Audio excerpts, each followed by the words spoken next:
Hello students, welcome back to FG लॉकेट। आज के हिंदू लॉ 2 की सीरीज में हम CN Arunachala Mudaliar versus CA Muruganatha Mudaliar के केस को डिस्कस करेंगे, जिसमें फादर की सेपरेट प्रॉपर्टी अगर कोई सन वसीयत के अंडर इनहेरिट करता है तो उस प्रॉपर्टी का नेचर क्या होगा, इस केस से हम समझेंगे। सबसे पहले हम अपने फैक्ट्स की क्लैरिटी ले लेते हैं। तो ये ट्री जो बनाया है इसी को फॉलो करेगा। इसमें हमारे एक फादर साहब है जिनकी एक सेपरेट प्रॉपर्टी थी, मतलब कि वो एंसेस्ट्रल प्रॉपर्टी नहीं थी, वो कोई पुश्तैनी प्रॉपर्टी नहीं, वो ऐसी प्रॉपर्टी थी जिन्होंने अपने दम पर खरीदी है, अपने पैसों से खरीदी है। ठीक है। और वो उस प्रॉपर्टी से रिलेटेड एक वसीयत बनाते हैं जिसको हम बोलते हैं विल। और ये वसीयत किसके फेवर में बनाते हैं? अपने दो बेटों के फेवर में बनाते हैं। एक बेटे का नाम है अरुणाचला और दूसरे बेटे का नाम है S1। अब अरुणाचला का बेटा हुआ मुरुगंथा और S1 का बेटा हुआ S1S। ये दोनों मुरुगंथा और S1S बोलते हैं कि भाई हमारे जो रिस्पेक्टिव फादर्स को प्रॉपर्टी मिली है इसमें हमारा भी शेयर होना चाहिए, क्योंकि मिली तो एक्चुअल में हमारे दादा की प्रॉपर्टी है। ठीक है। तो ये बोलते हैं कि ये जो दादा से प्रॉपर्टी मिली है ये तो एंसेस्ट्रल प्रॉपर्टी हो गई, हमको पार्टनर्स हैं, हमारा बर्थ राइट है, तो हमको शेयर मिलना चाहिए, पार्टीशन करो। तो इस वजह से एक ये सूट डाल देते हैं। अब कोर्ट ये ऑब्जर्वेशन देते हैं, ये बोलते हैं कि भाई नॉर्मल सर्कमस्टांस में जो एक सामान्य रूल यानी कि जनरल रूल फॉलो होता है वो ये है कि अगर किसी को प्रॉपर्टी बाय विल मिलती है, ठीक है, किसी वसीयत के थ्रू मिलती है, तो वो उस इंसान की सेपरेट प्रॉपर्टी होती है। अगर फादर सन के लिए एक वसीयत में प्रॉपर्टी छोड़ के जाते हैं तो वो सन की सेपरेट प्रॉपर्टी है। मतलब अगर सन का सन हो गया तो सन का कोई बर्थ राइट नहीं होगा उस प्रॉपर्टी में, वो कोपार्टनर नहीं होगा रिगार्डिंग दैट सेपरेट प्रॉपर्टी। और ये कॉन्सेप्ट हमें क्लियर भी है कि कोपार्टनरी हमेशा एंसेस्ट्रल प्रॉपर्टी में होती है, सेपरेट प्रॉपर्टी में ये सब कुछ भी कॉन्सेप्ट अप्लाई नहीं होता है। ठीक है।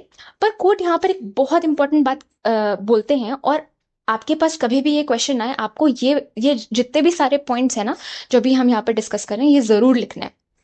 ठीक है। तो कोर्ट यहाँ पर ये बोलते हैं कि अगर टेस्टेटर का इंटेंशन ऐसा है, टेस्टेटर कौन है? टेस्टेटर मतलब कि जिसने विल बनाई है। हमारे केस में फादर ने विल बनाई है तो फादर टेस्टेटर है। तो वो बोलते हैं कि अगर टेस्टेटर का इंटेंशन ऐसा है कि उनकी सेपरेट प्रॉपर्टी वसीयत के थ्रू अगर बेटों पे जा रही है और उसको आपको पुश्तैनी प्रॉपर्टी की तरह ट्रीट करना है, तो जो सन होगा ना उसका बर्थ राइट क्रिएट हो जाएगा। ठीक है। तो कोर्ट कंफ्यूज नहीं होना है, कोर्ट बस इतना बोल रहा है कि नॉर्मल सर्कमस्टांस में वसीयत के थ्रू जो प्रॉपर्टी मिल रही है वो आपकी सेपरेट प्रॉपर्टी है। पर अगर टेस्टेटर का इंटेंशन ऐसा था कि ये प्रॉपर्टी को आप एंसेस्ट्रल प्रॉपर्टी की तरह ट्रीट करो तो आपको वो वैसे ट्रीट करनी पड़ेगी, और जो आपके बच्चे होंगे उनका उसमें बर्थ राइट हो जाएगा। ठीक है। और ये इंटेंशन आप डेसिफर कैसे करोगे? आप माने कि कोर्ट कैसे डेसिफर करता है? जो वसीयत की जो लैंग्वेज है उसमें जो क्लॉजेज हैं उसको पढ़कर कोर्ट डेसिफर करता है, और साथ ही साथ सराउंडिंग सर्कमस्टांसेस देखता है कि जब ये विल बनी थी उस समय आपसी जो रिलेशनशिप्स थी फादर में सन में वो कैसी थी। ठीक है। कोई लड़ाई झगड़े के टाइम पर बनी है या नॉर्मल सर्कमस्टांसेस में बनी है। ठीक है। तो कोर्ट डेसिफर करता है intention of the testator, language of the will say, और जो सराउंडिंग सर्कमस्टांसेस हैं उनसे, और ये देखेगा कि जो डिवीजन टेस्टेटर कर रहा है प्रॉपर्टी में क्या वो नॉर्मल डिवीजन है या फिर वो एक ऐसा डिवीजन है जिससे एंसेस्ट्रल प्रॉपर्टी सन को भी मिलनी चाहिए। अब ये वाली जो स्लाइड है जिसमें काफी डिटेल्ड एक्सप्लेन करा हुआ है, सेम चीज जो मैंने आपको आसान शब्दों में बताई है, बट आप इस स्लाइड का स्क्रीनशॉट ले सकते हैं ताकि आप अपने आंसर में अगर ऐसी लैंग्वेज को यूज करेंगे तो ऑफ कोर्स एग्जामिनर को अच्छा लगेगा और ये पता चलेगा कि आपने केस पढ़ा है।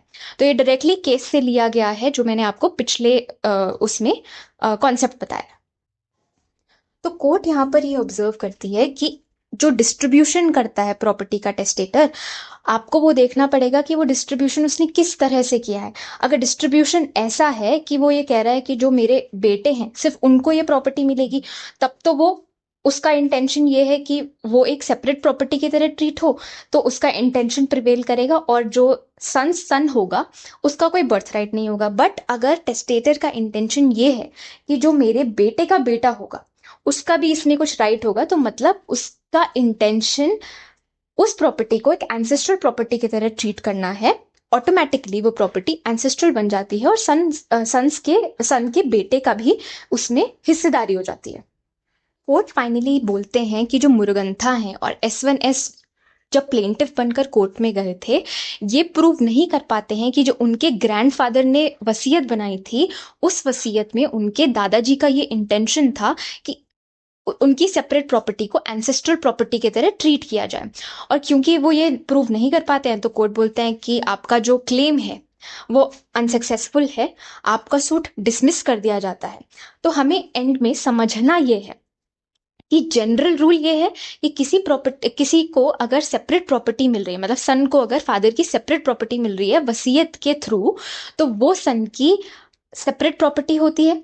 बट अगर सन को कोई प्रॉपर्टी मिल रही है वसीयत के थ्रू, और जो वसीयत बनाने वाले फादर हैं उनका ये इंटेंशन है कि उनकी सेपरेट प्रॉपर्टी को एंसेस्ट्रल प्रॉपर्टी की तरह ट्रीट किया जाए, तो अब जो सन होगा उसका भी उसमें राइट क्रिएट हो जाता है।